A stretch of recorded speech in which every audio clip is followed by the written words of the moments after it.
Hi, everyone. Thank you for coming to our webinar. I'm going to give it just another minute or two to see if we have any late-minute joiners, and then we'll get started. I have probably about 30 minutes of content today, so we won't make quite a power hour. We'll make a power half hour, but it'll give plenty of time for questions at the end.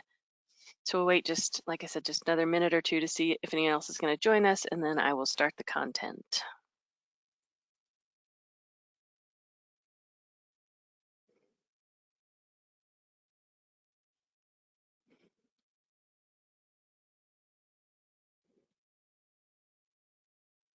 And actually, I guess in the meantime, I've gotten to where I forget to introduce myself on these things. I'm Windi Epperson. I'm the Customer Account Manager for Njevity. I kind of work a little bit of a liaison role between sales and customer support.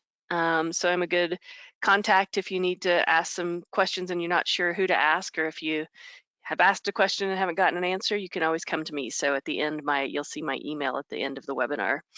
But as a Customer Account Manager, I'm just here to make sure you guys are getting what you need. And with that, we'll go ahead and start. Today's session is Dynamics GP SSRS reports. They're SQL reporting reports is what they are. And some people call them SRS reports, some people call them SSRS reports, and some people call them SQL reports. That along with Excel reports.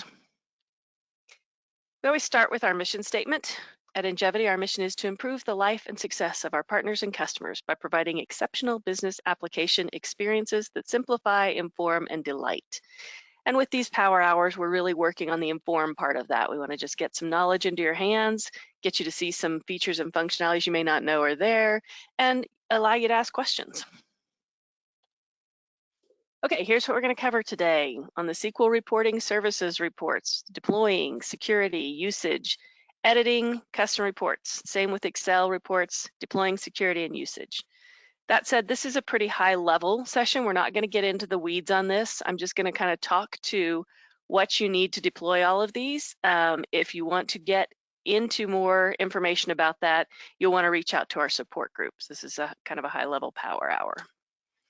Okay, so deploying SRS reports, the actual reporting services part is part of the SQL deployment. So when SQL is installed, you choose to include the SQL reporting services piece in the installation. And you choose where that installation is located, the URL. You'll want that URL later to put into GP. If you are in our PowerGP Online world, these are deployed for you by default. So they're already out there and they're already enabled in GP. But if you have an on-premise environment or you want to deploy this in another world, you've got to do the first part in SQL, and you have to have IIS installed. And if I hadn't tried to tell myself what IIS stood for, I could tell you it's Internet something something, but it's an extra piece that you install on your machine that's not a GP piece, it's a Microsoft piece. So I did put the little bullet point: if you're unsure on any of these items, contact your GP partner or your IT support. They can help you deploy them. You may also want to deploy, I didn't put this one on there, but you'll also want the report designer for SSRS. Well, you don't have to have the report designer for SSRS. We'll look at that here in just a bit.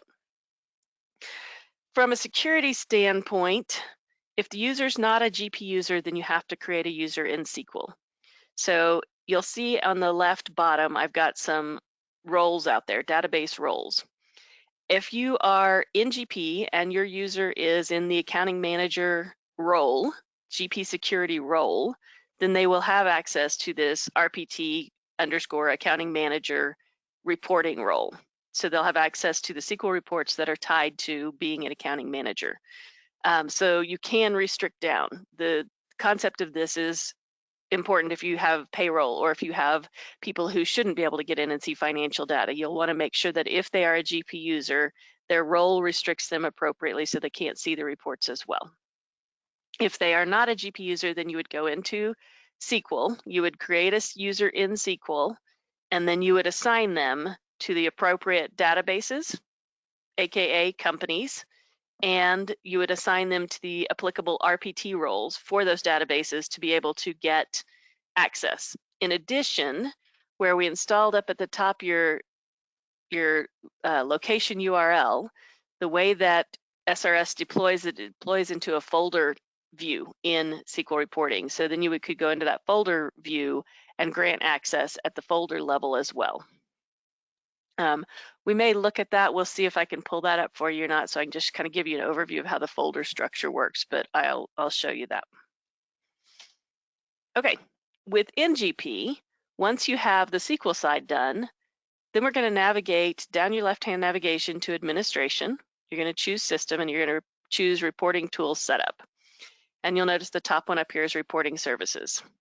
So you have a choice of native, and if you drop that down, you have a choice of SharePoint as well. So these can be deployed in a SharePoint scenario, although it takes a lot more to do that. We don't cover that here. It's not as common to deploy them out to SharePoint, but just know that you can do that.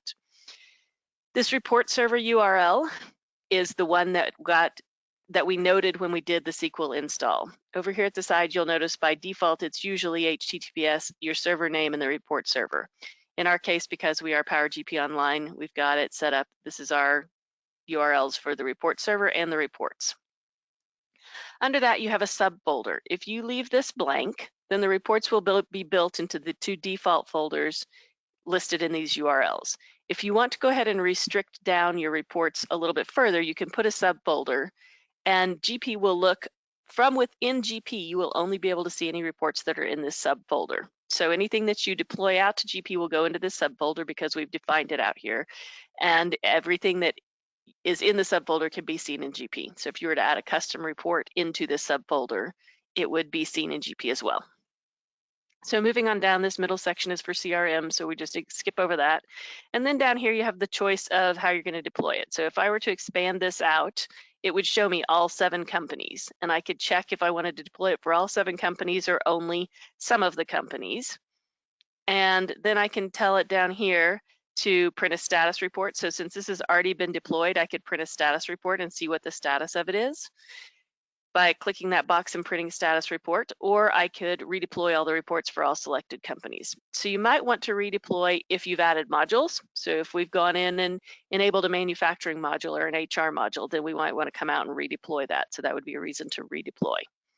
But it's pretty much that simple. When you click down here to deploy reports, you get a little counting bar that shows you that they're all deploying, and then once they're deployed, whoever has access to those RPT roles via their PowerGP Online or via their GP security roles will have access to those reports. So to use them within GP, you're going to navigate to whichever module you want to go to, and then you'll have a reporting services option on this navigation pane. When you click that, it's going to load up all the reports that are available. And it's going to tell you this series, and the category in this case is actually our database name. So you can just pick any one of them and double click on it to run it. And it opens up in reporting services, and you'll be able to enter parameters and run the reports. You also have the ability to edit a report. So instead of double clicking on it, I would check this and click the Edit Report button, and it will open Report Designer. Some of the things that you can do in there, obviously you could add different fields. If you wanted to add another field to an existing report, you could set some default parameters. If you always wanted to exclude inactive accounts in your trial balance, you could set that as a default. A few other things, you could completely design new reports, but the Report Designer is not too hard to use. We won't go into it in detail today. We'll see it. I'll show you a little demo of what it looks like, but we're not going to go into it in detail. But you have to have Report Designer access for it to open. And you also have the ability to do custom reports. So like I said, in the deployment, if you create a custom report and put it in the right structure folder based on that deployment window in GP, then GP will be able to see those custom reports out here. So you could build completely new ones on your own. You would need to have knowledge on how to do that, how to take a little class on Report Designer or have a IT person design a custom one for you. Some examples, I've had customers create very detailed statements for their customers based on either company A has a different logo and company B has a different logo and company C has a different logo. So we've built different report SRS reports for each of those to logo them differently and display them differently based on company, and those can all be surfaced into GP. So with that, let's toggle over and take a look at some of this. Okay, so from the deployment standpoint, again, I'm going to navigate down here to administration, and we're going to go to, under the system setup, we're going to go to the report tool setup window. Maybe, there we go. And it's just like what we looked at online. I'll expand this out so you can see my different companies, and within those companies, if I wanted to do, when we'll look at Excel reports next, but I can expand out and choose that I want any or all of these things for this company or not, and then just click deploy. I'm not going to do that. We're not going to sit here and watch the counter count, but that's as simple as that is. Cancel out of there. We'll pop over here to financial, and I'm going to click on reporting service reports. We'll let the list build. There are several hundred reports across the system. So between all of the modules, each module has 30, 40, 50 reports. So we got 49 GL reports. In addition to some of the reports, you also have things like KPIs. So let's just double click that to see what our cash position KPI looks like.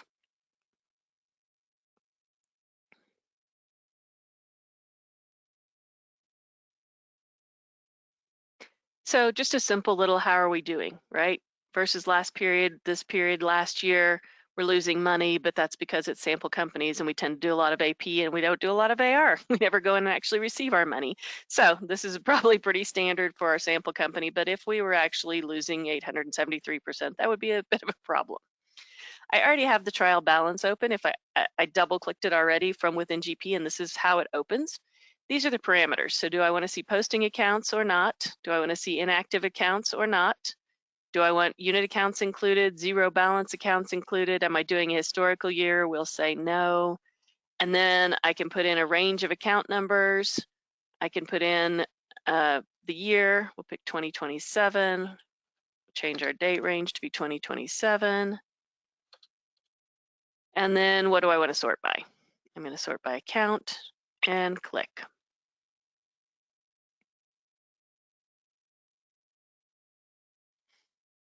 And with any kind of luck, I picked an account range that actually has some data in it. Let's see what we get here.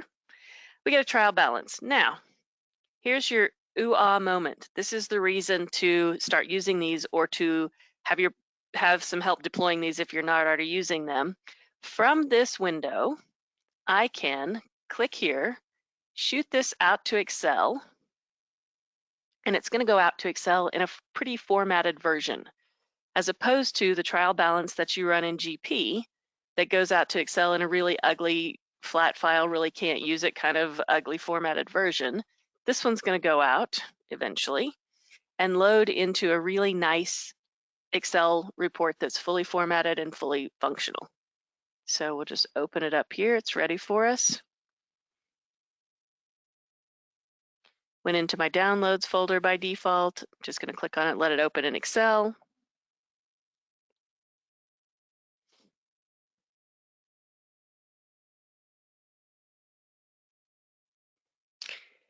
And I'm sorry my system is running slow today, but maybe it thinks it's Friday already.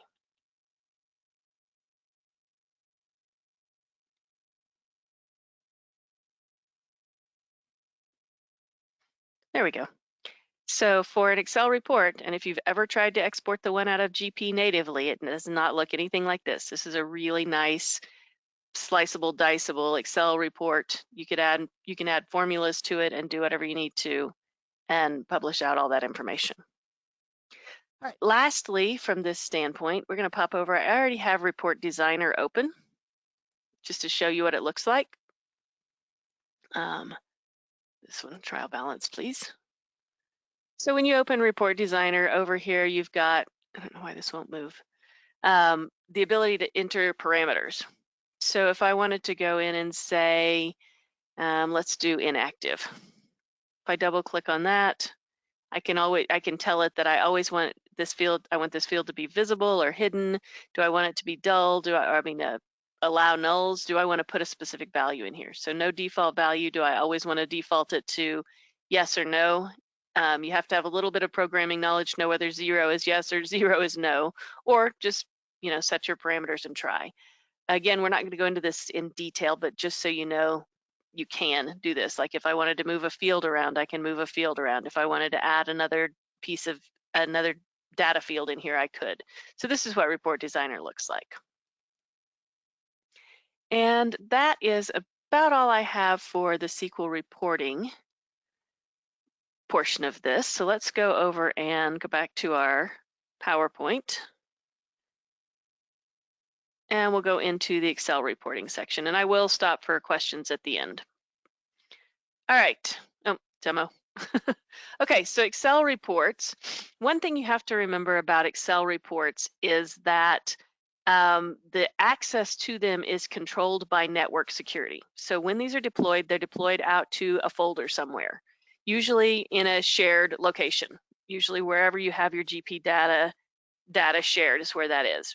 And once they're deployed out there, that's where the security comes in. So within GP, you can access what you have access to within GP. But if I want people to be able to run reports in Excel without having a GP login, this is a great way to do this. This is a fabulous tool for auditors, right? Auditors can go in and look up the GL transactions for a given date range. They can look up vendor transactions for a given date range. Basically, what we're doing with Excel deploy reports is we are putting Smart List into Excel. And I'll show you all of this when we get to the demo zone. But you just have to remember that it's controlled by network security. So the users will have to have local admin credentials on the server running SQL, or they have to be granted access to the databases, just like we looked at with the SSRS reports, based on those RPT roles, what they can and can't see. And if you deploy to a shared network, then you need to grant access to those network folders. A lot of times people will create groups so that they can grant access to groups instead of individual users, but sometimes you need to go down and secure even lower. So I might grant all of my accounting people access to the top level folders, but only payroll people access to the payroll folders. And again, we'll see how this deployment looks in a minute. That'll make more sense to you. Okay, so the actual deploying within GP is the same window we were just looking at, administration, system, reporting tools setup.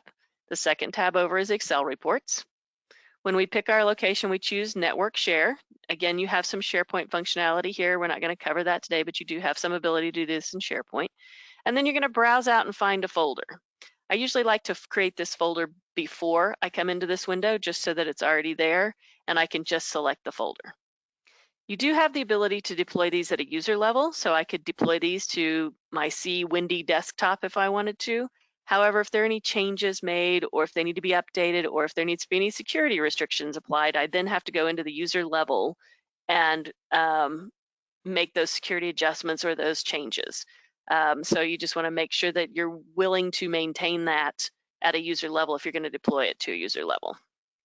Same as before, I would choose which companies I want to deploy this for. I can see a status for any companies, and then I can just click deploy, and it's going to run and deploy them for. It's going to run right through that. Okay, for running the reports, you have several choices. From within GP, you can run them. So you have an Excel reports down your navigation as before, and then you can also get to the reports via Windows Explorer. This is where that network security comes in, and we'll look at both of these in the demo. All right, let's tab over and see our demo. So we need to close down a few things. All right, so still in GP, I'm just going to click on Excel reports now instead.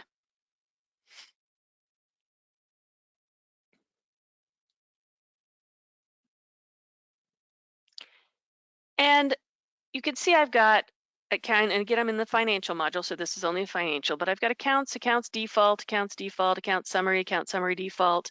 What I want to point out about this, the reason I call these Smart List in, excuse me, Smart List functionality in Excel is if I go down open up my smart list, expand financial, expand accounts. I have a default. This is my default. If I look at current financial journals, right? If I look at account transactions, I have current financial journals, current inventory journals. That's what all these are. So they match the native objects deployed in Smart List. If you're unfamiliar with what's native and what's not native, we did a Smart List webinar, I think that was last week, so you can go in and check out the differences in native objects versus non-native, but this is what they're meant to match. So this is Smart List functionality only in Excel. Let me minimize that down. And we'll pick one and we'll just go to an account summary and we'll double click that to run it.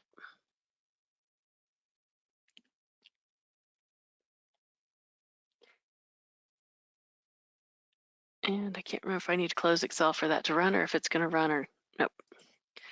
Okay. So what do I want to do with it once I bring it out here? I'm just going to put it in a table. And now I have Excel with my list of chart of accounts. This particular option is really not much different than if I went to Smart List and ran an account list and exported it out to Excel. The only difference would be I have more fields. So if I were to run just the default account list from Smart List, I would probably only have about these first 6 fields. The rest of these would be not shown by default. But let's go look at it where it really is cool. Okay.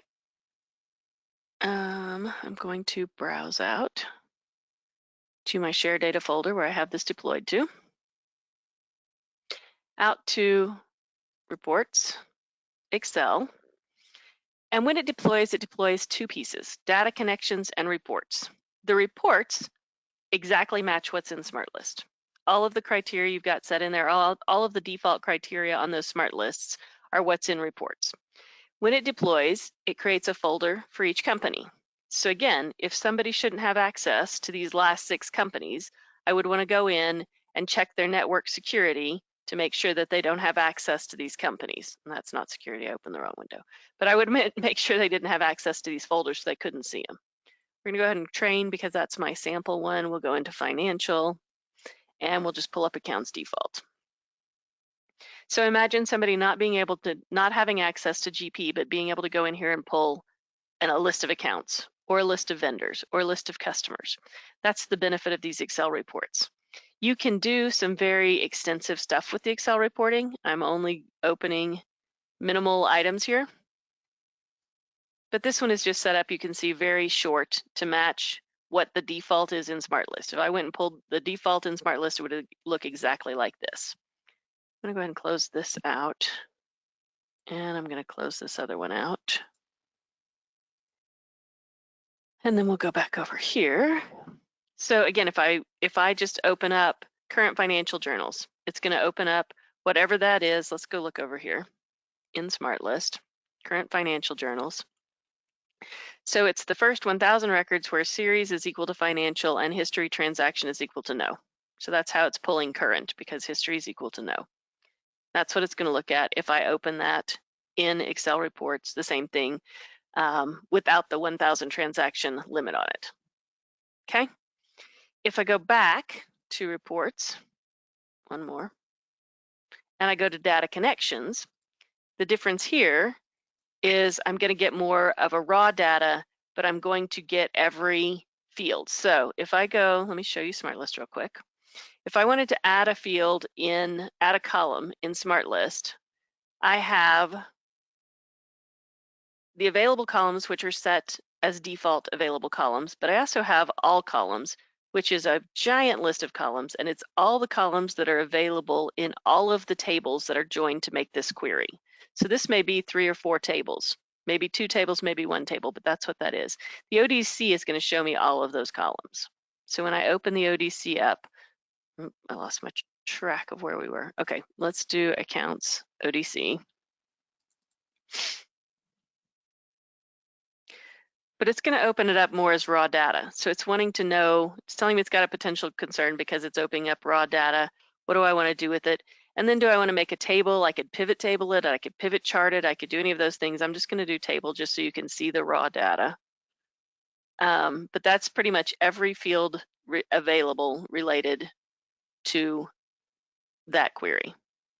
Okay, so where this comes in is usually for like an auditor, you would use the reports, the ones that already have some defined structure to them, the ones that have less fields that don't have all the data.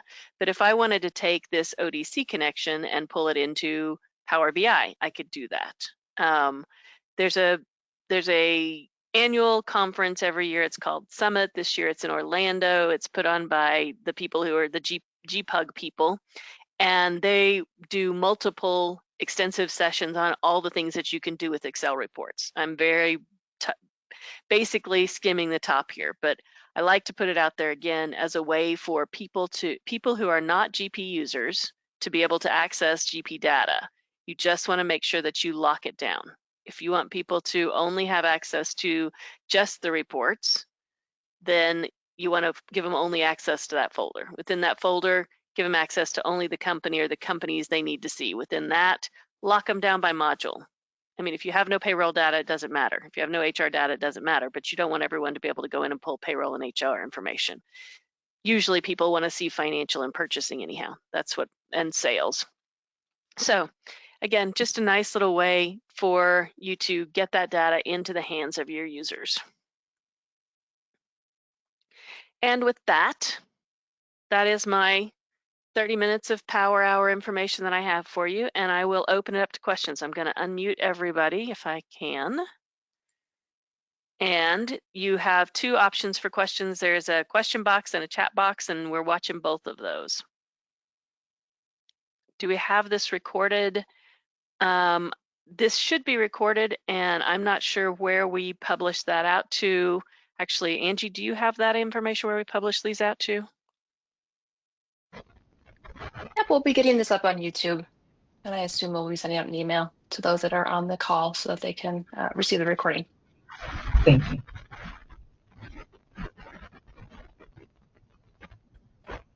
Does anybody else have any other questions? You explained it beautifully. Thank you so much. Oh, thank you. Yeah, it's kind of hard to give a top level without getting in too deeply, but I just want everybody to know the functionality is there because it's great to use. Most definitely, I like that. And I will say, you know, when we do these, a lot of people are unsure what's in PowerGP Online versus what's in native GP, and this is all native GP. So if you're on premise, you have your own GP installed on your own servers, this is all functionality that's available there. This is not any of our special sauce that we add on top.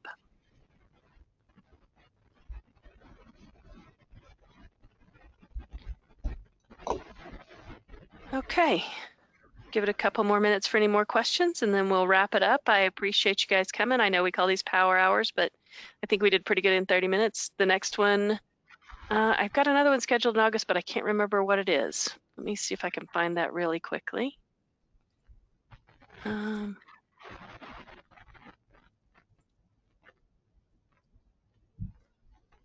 August one is what do you own that you're not using? So that's a good little review session too, to clean house, especially as you know we've used GP for a bazillion years. It's always nice to clean house. So with that, I don't see any more questions coming in. I will wrap it up. If you do come up with follow-up questions, you can email me. My email is just wepperson@njevity.com, or you can email support@njevity.com. We're happy to help you from either direction. Thank you for joining us.